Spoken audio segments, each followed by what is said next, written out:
ఈరోజు మహాలయ అమావాస్య, బతుకమ్మ ఉత్సవాలు ప్రారంభం. ఈ సందర్భంగా ఎలాంటి ముఖ్యమైన విధి విధానాలు పాటిస్తే సమస్త శుభాలు చేకూరతాయో నేటి శుభం లాభం అనే శీర్షికన పరిశీలిద్దాం.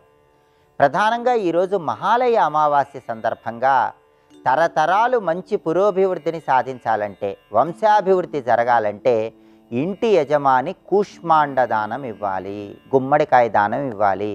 మహాలయ అమావాస్య రోజు గుమ్మడికాయ దానం ఎక్కడైనా దేవాలయ ప్రాంగణంలో ఇచ్చినట్లయితే వంశాభివృద్ధి ఏర్పడుతుంది. అలాగే జన్మజన్మల కర్మ ఫలితాల తీవ్రతను తగ్గింపజేసుకోవాలంటే మహాలయ అమావాస్య సందర్భంగా వస్త్రదానం చేయాలి. జాతక దోషాల తీవ్రత నుంచి సులభంగా బయటపడాలంటే ఉప్పు, ఇనుము, పత్తి వీటిలో ఏదైనా మహాలయ అమావాస్య సందర్భంగా దానం ఇవ్వాలి. ఈ దానాలు విశేషమైన శుభ ఫలితాలను కలిగింపజేస్తాయి.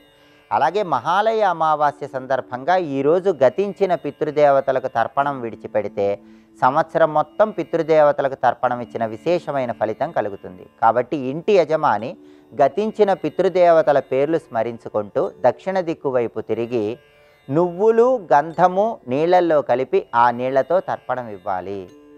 మహాలయ అమావాస్య సందర్భంగా ఇలా తర్పణం ఇచ్చిన తర్వాత గోసేవ నిమిత్తమై కొంత ధనం ఇవ్వాలి, స్వయం పాకం దానం ఇవ్వాలి. ఇది విశేషమైన శుభ ఫలితాలను కలిగింపజేస్తుంది.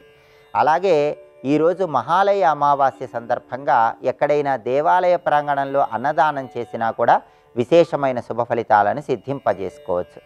అదేవిధంగా మహాలయ అమావాస్య సందర్భంగా ఈరోజు సూర్యుడికి అర్ఘ్యం ఇస్తే ఉత్తమ ఫలితాలు కలుగుతాయి. ఎందుకంటే అమావాస్య తిథి సూర్యుడు ఆవిర్భవించిన రోజు అని ధర్మశాస్త్ర గ్రంథాలు చెప్తున్నాయి.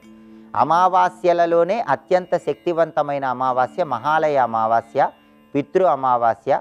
కాబట్టి ఈ సందర్భంగా సూర్య భగవానుణ్ణి స్మరించుకుంటూ తూర్పు దిక్కు వైపు తిరిగి అర్ఘ్యం విడిచిపెట్టడం, ఆదిత్య హృదయాన్ని పఠించటం లేదా శ్రవణం చేయటం ద్వారా కూడా సంపూర్ణంగా పితృదోషాలు, పితృశాపాలు అన్నీ తొలగింపజేసుకొని సమస్త శుభాలను సిద్ధింపజేసుకోవచ్చు.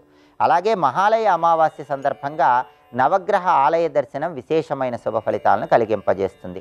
నవగ్రహాలకు ప్రదక్షిణలు చేయటం, నవగ్రహాల సమీపంలో నువ్వుల నూనె దీపాన్ని వెలిగించటం ద్వారా కూడా సమస్త శుభాలు చేకూరతాయి. అలాగే పితృదేవతలందరికీ ఆహారాన్ని అందించేటటువంటి స్వధాదేవికి సంబంధించినటువంటి ఒక మంత్రం ఉంటుంది. ఓం స్వధాదేవ్యై నమో నమః. ఈ మంత్రాన్ని ఇంటి యజమాని వీలైనన్ని సార్లు మనస్సులో స్మరించుకున్నా కూడా పితృదేవతల సంపూర్ణమైన అనుగ్రహానికి సులభంగా పాత్రలు కావచ్చు. అదేవిధంగా ఈ రోజు నుంచి బతుకమ్మ ఉత్సవాలు ప్రారంభమవుతాయి. అనేక రకాలైనటువంటి పుష్పాలను ఏర్చి కూర్చి పేర్చి బతుకమ్మలుగా ఏర్పాటు చేసుకొని ఆ బతుకమ్మల మీద తమలపాకులో పసుపు ముద్ద ఉంచి గౌరమ్మగా భావించుకొని ఆ బతుకమ్మల చుట్టూ పాటలు పాడుతూ, చప్పట్లు కొడుతూ, ప్రదక్షిణలు చేస్తూ రకరకాలైనటువంటి నైవేద్యాలను సమర్పిస్తారు.